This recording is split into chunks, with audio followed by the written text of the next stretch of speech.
Have you ever heard of the moth experiments? No, of course you haven't. In fact, I'm sure only a handful of people in this world are cursed enough to know. I went through a horrible bout of depression sometime last year.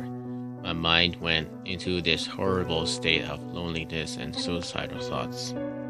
My mother, growing ever more concerned of my behaviors, sent me to a mental hospital for a week. In retrospect, it saved my life, but placed a curse over my entire existence. For it was here I would learn the terrible truths behind the moth experiment. I heard it from another patient named Red, a quiet, unassuming white male of his 40s, who looked far older than that. If I hadn't known any better, I would have thought he was in his late 70s. He would barely speak to anyone, even the nurses and the other staff, and always kept to himself, but in his eyes he always looked at me as if he was trying to tell me something, but could not form the words or maybe even the motives. It was the 6th day of my stay and I'm feeling much better. I was taking off the next morning and heading back home. It was particularly gray outside, signaling it would storm at any moment, but nothing could stop my positive mood. I woke up, put on my black jeans, socks, shoes, and red shirt saying Moth on the chest. I went to group after breakfast, and this is where things seems odd with Red. He looked in horror at my shirt, almost aggressive discomfort towards it. I continued with the group and went up to him after it was over. "Hey, are you okay?" I asked. "The moths. Do you not see them? They're everywhere. They won't leave me," he shouted frantically, alerting all nurses on staff, averting all their attention towards the man who previously would only speak in whispers. "He looks just like you. Demon! Demon! Lazarus Moth, leave me!" He struck me, sent me back a few steps. He started grossly sobbing before being taken by the nurses. I stood confused and scared, but I would not let this affect my mood. When I got home, I could not help but to think of what happened the previous day. Lazarus Moth. In my usual curiosity, I typed the name into Google. There was only one page that was found, and so I clicked the link. The web page was black and red and showed a picture of a moth in the distance. After a few minutes, it went completely black before popping a video, a very morbid video that would haunt me till my dying day. The video showing a child, a little younger than I, with a strange mask on his face. It was black with only one eye hole. He looked towards the camera, sending chills to my very core as if he knew I was watching him. I sat there afraid to move. His eye turned and looked over the metal door. It slowly creaked up, revealing a strange man in a lab coat. The man went over towards the boy with a bag of what it seems like the contents of a standard medical kit. He pulled out a hypodermic needle with a strange crimson fluid inside of a syringe. He began administering it to the boy, crying out in pain, telling him to stop.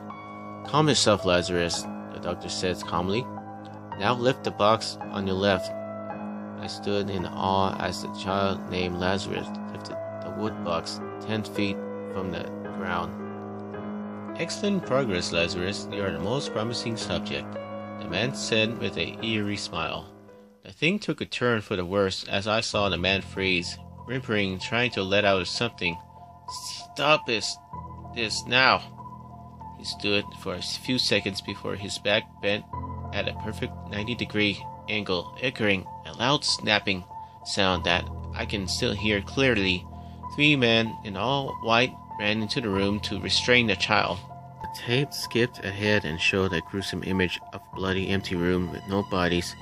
It flashed to what appeared to be the other rooms and hallways of the buildings, all bloody and all empty.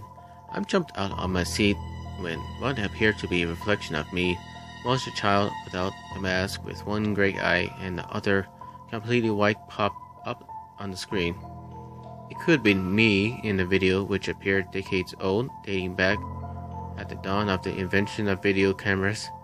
Then the video went off. I tried checking back after a few hours, but the webpage was gone, as if it had just been deleted right after I exited the site. That night, I had horrible dreams of a dark, forbidding, isolated forest with that child looking at me. "Follow me," he would whisper, and I would wake in a cold sweat with a fright. One morning I went out for a drive, and for some faint reason, I drove further than I should have towards a road that had long been closed to the public. Keep out. A sign over the road projected after my car went silent and stopped. I got out to check what was wrong with it. It felt as if I had been here before, but could not remember where. A deep fog rose up around me, disorienting me.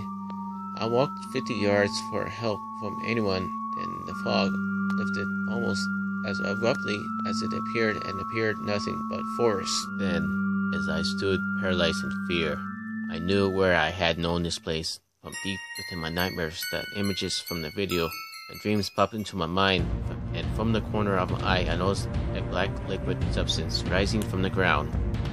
One gray and one white eye looking at me. Lazarus. This was Lazarus, the child from my nightmares, oozing his way ever closest to me. I ran as fast as I could towards my car, as from the distance he lunges his way in front of me, tripping me. I caught myself on the rocks below, taking a deep gash on my right arm. I cringed in pain, trying to get up and run, but I can't lift myself up properly, so I staggered towards the car. I looked back, and to my great misfortune, he was not there. I turned my head to look in front of me, seeing him in the way of my car, extending his arms towards me, gripping the gash. Filling me with horrible pain, I slowly blacked out, the images of him standing over me being the last things I saw. When I came to, he was gone, and the gash was healed, leaving behind a scar that looked like a moth. I got into my car and hauled ass out of there to my warm, safe home with my family. I don't dream of that place anymore, but I have started having blackouts. Every day near midnight, no matter where I am, I always go blank, and I always awake at home in my bed. I awoke one morning turning on the news, hearing a strange disappearance where it seemed people vanished in their homes. It had been going on for quite some time, starting out at about the same time as when I started blacking out. I went to the kitchen, and my mom looked at my face strangely. "Are you wearing contacts?" "Mom, I'm wearing glasses. Why would I wear contacts?" "Because of your right eye." I stepped back a little, remembering Lazarus' gray eye. I rushed up to the bathroom in horror, looking to the mirror. One gray eye.